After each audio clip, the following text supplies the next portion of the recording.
नमस्कार बच्चों। हम वरुण सूक्त पढ़ रहे थे। वरुण सूक्त के पहले मंडल के 25वें सूक्त के हम 10 मंत्र पढ़ चुके थे। आज हम 11वां मंत्र पढ़ेंगे।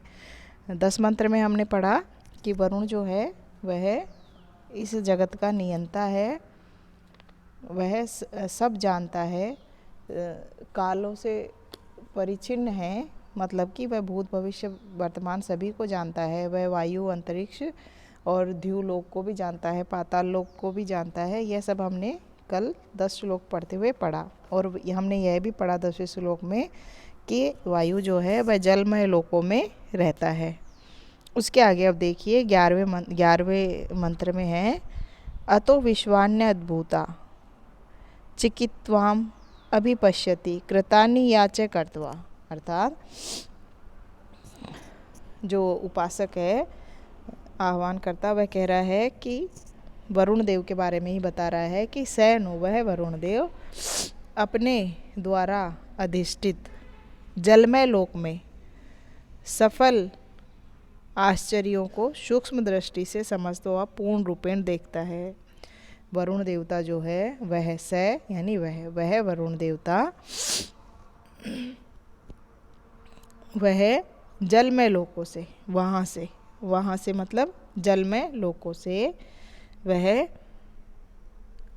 अद्भुत चिकित्वान यानी आश्चर्यों से सूक्ष्म निरीक्षण करता है। आश्चर्यचकित मतलब कि इतना सूक्ष्म गहन निरीक्षण करता है, सबको देखता है। वह वहाँ से अभिपश्यति यानी देखता है, सूक्ष्म निरीक्षण करता हुआ देखता है। या कर्तानि च कर्त्वा, चाहे पूर्व में किए हुए हो या कर्त्वा आगे किए जाने वाले कार्य हों, वह सभी को सूक्ष्म दृष्टि से देखता है। कहने का मतलब यह है कि वरुण जो है वह जल में रहता हुआ भी संपूर्ण चराचर जगत को देखता रहता है, पिछले कर्मों को भी, आगे के किए जाने वाले कर्मों को भी देखता है। फिर कह रहे हैं अगले मंत्र में स नो विश्वाहा स क्रतु आदित्य सुपथा करत प्रण आयुषी तारिशत। कह रहे हैं अच्छे संकल्प वाला वह वरुण वह वरुण सुक्रतु अच्छे कार्य करने वाला, वह आदित्य विश्वाहा सुपथा करत, आदित्य यानी अदिति का पुत्र है। वह सभी देवता अदिति के पुत्र हैं, इसलिए वे आदित्य कहलाते हैं। सूर्य भी अदिति के पुत्र है, इसलिए आदित्य कहलाते हैं। तो वह वरुण भी अदिति के पुत्र हैं, इसलिए आदित्य। वह विश्वाहा सुपथा करत, सदैव हमारे लिए अच्छे मार्ग बनाए। अब वह आह्वान कर रहा है वरुण का और प्रार्थना कर रहा है कि वह वरुण हमारे लिए सदैव सुपथा करत अच्छे मार्ग बनाए हैं, यानी कि हम अच्छे मार्ग पर चले, हम अच्छे कार्य करें। न आयुषी प्रतारिशत, और हमारे जीवन को भी वह दीर्घ बनाए, बढ़ावे।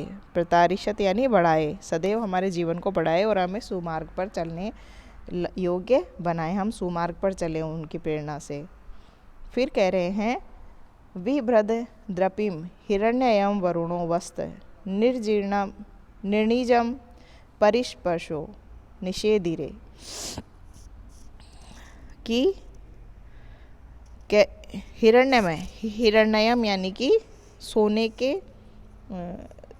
स्वर्ण युक्त, जो स्वर्ण समान है, देदीप्यमान है, वह स्वर्ण हिरण्यम सोने के स्वर्ण में द्रापिम यानी कि कवच को विभ्रत यानी धारण करता है। वह वरुण सोने के कवच को धारण करता है और निर्णिज यानी कि पुष्ट शरीर को धारण करता है, पुष्ट शरीर पर धारण करता है। वह सोने के कवच को अपने पुष्ट शरीर पर धारण करता है और स्पशः परि निशीधरे, यानी कि उसके जो गुप्तचर है, स्पश यानी गुप्तचर, उसके जो गुप्तचर हैं वह चारों ओर विद्यमान हैं। वह वरुण सोने का कवच धारण करने वाला वह वरुण सब पर दृष्टि रखता है और उसके गुप्तचर चारों ओर विद्यमान हैं। कहने का तात्पर्य यह है कि वह जो देखते हैं, शुरू में ही हमने पढ़ा था कि सहस्त्रों किरणों के माध्यम से वह सबको देखते रहते हैं, किरणों रूपी आँखों से, तो वे ही इसके गुप्तचर हैं। फिर कह रहे हैं न यम दीप्सन्ति दीप्सवो न दूयवाणो जनानाम न देवम अभिमातयः। यम देवम दीप्सवः न दीप्सन्ति जनानाम दूयवाणः न अभिमातये न।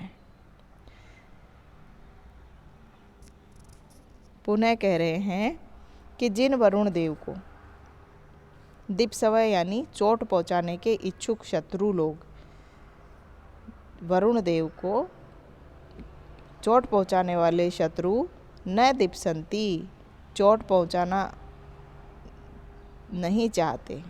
कहने का तात्पर्य यह है कि जिन वरुण देव को चोट पहुंचाने के इच्छुक शत्रु भी चोट नहीं पहुंचाना चाहते हैं, अर्थात जो उनसे द्वेष रखते हैं लेकिन द्वेष रखना नहीं चाहते हैं, उससे भयभीत होकर अपना लक्ष्य बदल देते हैं। वे उससे डर जाते हैं। क्यों नहीं चाहते हैं वे चोट पहुंचाना? क्योंकि वे उससे भयभीत हैं। भयभीत होकर वे अपना लक्ष्य ही बदल देते हैं। जनानाम दूयवाणः न। फिर कह रहे हैं कि सर्वसाधारण जनों को दूयवाण द्रोही जन अभिमातये, दृप्त या अभिमानी शत्रु कह रहे हैं। कहने का तात्पर्य यह है कि सर्वसाधारण जनों से के जो द्रोही जन होते हैं, उनसे द्रोह रखने वाले, वे भी डर कर उन पर चोट नहीं करना चाहते। डर के मारे वे उनसे चोट नहीं करते, वे उसके ऊपर उनसे जाके टकराते नहीं हैं। अभिमानी शत्रु भी भय के कारण उन्हें हानि नहीं पहुंचाते हैं। मतलब उनका प्रभाव इतना ज़्यादा है। वरुण देवता, इस मंत्र में उनकी शक्तिमत्ता का वर्णन किया गया है कि वे इतने शक्तिशाली हैं कि दुष्ट जन चाहते हुए भी उनके भय के कारण उनको चोट नहीं पहुंचा सकते, उनसे युद्ध नहीं कर सकते और उनसे भय खाते हैं। अर्थात वरुण जो हैं वह अजय हैं।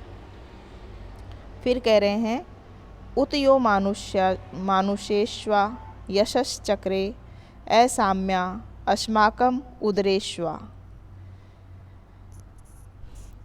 उत यानी और जो वे हैं, वे वरुण कैसे हैं? जिन्होंने मानुषेषु यशः आचक्रे आसीस, मनुष्यों में अपनी महिमा को प्रस्तुत कर दिया है पूर्ण रूप से। आसीम यानी जिसकी कोई सीमा नहीं है, इतनी अपनी महिमा को प्रस्तुत कर दिया है। और अस्माकम उदरेशुआ, वह हमारे आश्रयभूत स्थानों में, उदरेशु यानी कि पेट में या आश्रयभूत स्थान, पेट से ही हमारा पूरा शरीर चलता है। जब पेट में कुछ जाता है तो ही हमारा शरीर क्रियावान होता है, तो वह भी हमारे शरीर का आश्रयभूत ही है। तो हमारे आश्रयभूत स्थानों में सर्वत्र अपनी महिमा को व्याप्त किए हुए हैं वे वरुण देवता। कैसे हैं? मनुष्यों में अपनी महिमा को प्रस्तुत कर दिया है जिन्होंने, और पूर्ण रूप से किया है उन्होंने। आसीम यानी पूर्ण रूप से, कोई किसी प्रकार की कोई शंका नहीं है, कोई अपूर्णता नहीं है। उन्होंने प्रस्तुत कर दिया अपने आप को कि वे ही सबसे ज़्यादा शक्तिशाली हैं और हमारे आश्रयभूत स्थानों में सर्वत्र अपनी महिमा को व्याप्त किए हुए हैं वे। अर्थात उस महिमा को अपने उदरों में भी व्याप्त किया, अर्थात हमें तृप्त कर रखा है उन्होंने हर प्रकार से। मनुष्य उदर पूर्ति से ही तृप्त होता है। फिर कह रहे हैं परामयंती धीतयो गावो न गव्यूति रनु इच्छन्ति उरु चचक्षसम। उरु चक्षसम पहले भी आया है, यानी व्यापक दृष्टि वाला वह वरुण। पहले भी आया है उरु चचक्षम शब्द। 16वां मंत्र देखिए, व्यापक दृष्टि वाला,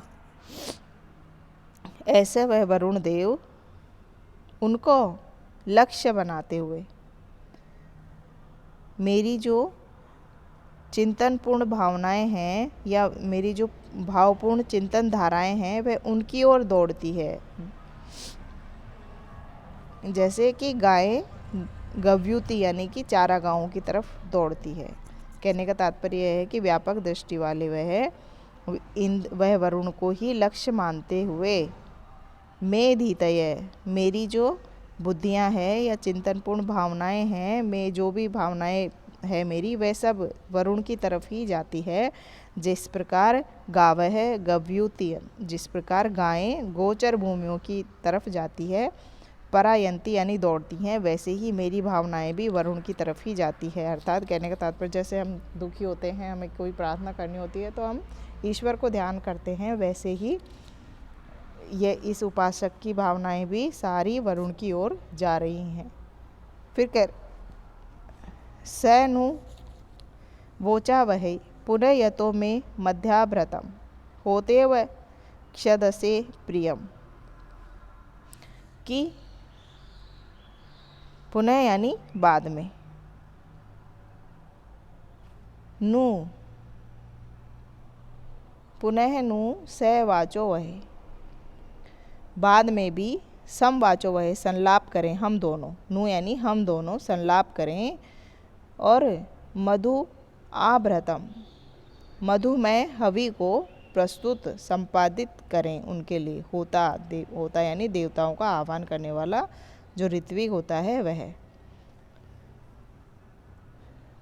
बाद में अर्थात जो पूर्व में कही हुई अपनी भावनाओं को प्रेषित करने के बाद, मेरी जो, जैसे कि पूर्व मंत्र में कहा है मेरी भावनाएं वरुण की तरफ जाती है, तो उन भावनाओं को प्रेषित करने के बाद में आपके यहाँ आने के पश्चात हम दोनों अवश्य ही परस्पर संलाप करें, यानी कि वार्तालाप करें। जब मेरी भावनाएं आपकी तरफ जाएं, आप उनको सुनकर मेरे पास आएं और हम दोनों आपस में वार्तालाप करें, क्योंकि मैंने आपके लिए मधुमय हवि प्रस्तुत की है।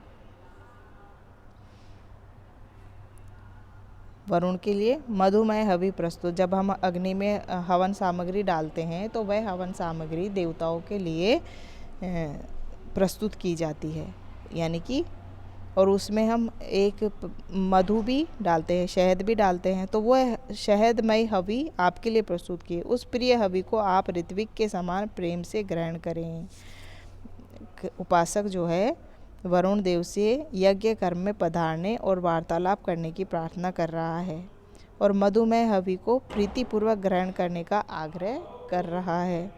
अतः उत्तरकालीन अर्चना भक्ति के बीज प्रस्तुत मंत्र में प्रकट हो रहे हैं यहाँ पर। फिर कह रहा है दर्शम नु विश्व दर्शतम दर्शम रतमधि क्षमी एता जुषत में गिरह। दर्शम यानी कि देख चुका है, जो देख चुकना, तो कह रहे हैं विश्व दर्शतम दर्शम, सबके द्वारा दर्शनीय वरुण देव को मैंने देख लिया है। विश्व दर्शतम यानी सबके द्वारा देखने योग्य उन वरुण देव को दर्शम नु मैंने देख लिया है। अधिक क्षमी रथम दर्शम, मैंने उनकी भूमि पर, अधिक क्षमी यानी भूमि पर उनके रथ को देखा है, उनके रथ को मैंने भूमि पर देखा है। अधिक क्षमी रथम दर्शम, मैंने उनके रथ को भी देखा है, अर्थात देवता आ गए हैं और उसको मैंने देख लिया, उनके रथ को भी मैं देख चुका हूँ। एता में गिरा जुषत, मेरी गिरा यानी वाणी या स्तुतियों को उन्होंने स्वीकार कर लिया है, अर्थात मुझे वरुण देव की प्रत्यक्ष अनुभूति हो गई है, वरुण देव को इन्होंने देख लिया है और पहचान कर लिया है, ऐसा उपासक इस मंत्र के माध्यम से कह रहा है। फिर कह रहे हैं इमं में वरुण श्रुधि हव मध्या च मृलय त्वाम वशु उराचके। वरुण से कह रहे हैं कि हे वरुण देव, मैं इमम श्रुधि, मेरे आह्वान को श्रुधि सुनो, मैं इमम इस प्रकार बोलते हुए आप मुझे सुनो। अद्य च मृलय, और आज मुझे सुखी बनाओ, मृलय सुखी बनाओ, सुखद कर दो। अवश्य त्वाम आचके, मैं तुम्हारी स्तुति करता हूँ। अवश्य यानी इच्छुक, इच्छाएं रखने वाला, आपके संरक्षण की सहायता प्राप्त करने का इच्छुक मैं आपसे स्तुति करता हूँ। आप मेरी इन स्तुतियों को सुने और मुझे प्रसन्न बनाएं या मुझे सुखद बनाएं, मुझे सुख दें आप। इस प्रकार उपासक ने यहाँ पर देवता से साक्षात आए हुए, सामने आए हुए देवता से संलाप कर रहे हैं, वार्तालाप करते हुए कह रहे हैं, अपनी प्रार्थनाएं सुना रहे हैं और सुखी करने का उन पर कामना करते हुए उनको अपनी प्रार्थना सुना रहे हैं। और त्वं विश्वस्य मेधिर दिवश्च गमश्च राजसी स यामनी प्रतिशुद्धि। त्वं विश्वस्य मेधिर, मेधिर यानी मेघावी, बुद्धिमान, बुद्धिमान वरुण देव, हे बुद्धिमान बुद्धि संपन्न वरुण देव, त्वं विश्वस्य दिव च गम च राजसी, आप जो हैं वह संपूर्ण, विश्वस्य यानी संपूर्ण, दिव यानी द्युलोक और गम यानी पृथ्वी के स्वामी हो। हे वरुण देव, आप संपूर्ण द्युलोक और संपूर्ण भूलोक, गम यानी पृथ्वी, आप उसके स्वामी हो और मेरी जीवन यात्रा के संबंध में आश्वासनात्मक प्रत्युत्तर दो। आप मुझे आश्वासन दो, मेरी इस यामिनी यानी जीवन यात्रा, जीवन मार्ग के प्रति आप मुझे उत्तर दीजिए, मेरा जीवन सकुशल पूर्ण करें आप, इसके बारे में आप मुझे आश्वासन दीजिए। ऐसा वह उनसे पुनः वार्तालाप करते हुए प्रार्थना कर रहा है। पहली प्रार्थना में तो उसने कहा कि आज आप मुझे सुखी बनाओ, और दूसरे प्रार्थना में कह रहा है कि मेरे पूरे जीवन मार्ग को सकुशल पूर्ण हो जाए, यह ऐसा मुझे आश्वासन दो। 21वें मंत्र में कह रहा है उपासक, उद उत्तमम मुमुग्धि नो विपाश मध्यमम चरित अवादमानी जीव से। कह रहे हैं, हे वरुण देव, न उत्तमम पाशम उत मुमुग्धि मध्यमम विचृत, कि ऊर्ध्ववृत्ति बंधन को ऊपर की ओर खींचकर अलग कर दीजिए। न हमारे उत्तमम ऊपरी पाशम यानी बंधन को उत मुमुग्धि ऊपर की ओर खींचकर आप मुक्त कर दीजिए। मध्यमम विचृत, और मध्यवर्ती जो पाश हैं, कटी से बंधे हुए बंधन को आप नीचे खींचकर नष्ट कर दीजिए, अर्थात मुझे हर प्रकार से बंधन मुक्त कर दीजिए। ऊपर कटी प्रदेश से ऊपर के जो बंधन हैं आप उनको ऊपर की तरफ खींच लीजिए, और कटी प्रदेश से नीचे के जो बंधन हैं उन्हें आप नीचे की ओर खींचकर नष्ट कर दीजिए। अधमानी अवचरित जीव से, इस प्रकार बंधन मुक्त करके मुझे सुखपूर्वक जीने का आश्वासन दीजिए। इस प्रकार मेरे सारे बंधनों को नष्ट करते हुए आप मुझे ऐसे बंधन मुक्त कर दो जिससे कि मैं सुखपूर्वक जी सकूं, सुखपूर्वक अपना जीवन व्यतीत कर सकूं। तो इस प्रकार हमने वरुण सूक्त के पहले मंडल का 25वां मंत्र पढ़ा, जिसके 21 कुल मंत्र हैं। 25वां सूक्त पढ़ा जिसमें कि 21 मंत्र हमने पढ़ लिए हैं। तो इस प्रकार यह वरुण सूक्त आज हमारा समाप्त होता है। इससे आगे वाला इंद्र सूक्त हम अगली कक्षा में पढ़ेंगे। इंद्र सूक्त में हमने दूसरे मंडल का 12वां सूक्त पढ़ना है, जो हम कल से पढ़ना प्रारंभ करेंगे।